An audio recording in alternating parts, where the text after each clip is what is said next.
আমাদের এলাকায় একটা পুকুর আছে। পুকুরটার নাম সবাই বলে বড় পুকুর। দিনের বেলা জায়গাটা খুব শান্ত, বাচ্চারা খেলাধুলা করে, মহিলারা কাপড় ধোয়, কিন্তু রাত হলে জায়গাটা একদম বদলে যায়।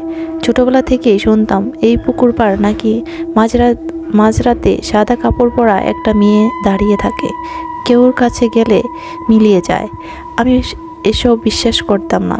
একদিন সন্ধ্যার পর একটু দেরি হয়ে গিয়েছিল বাজার থেকে ফিরতে।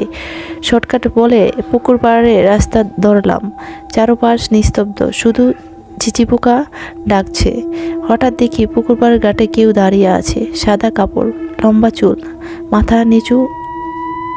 আমার মনে হলো হয়তো এলাকার কেউ। আমি ডাক দিলাম, কে আছেন?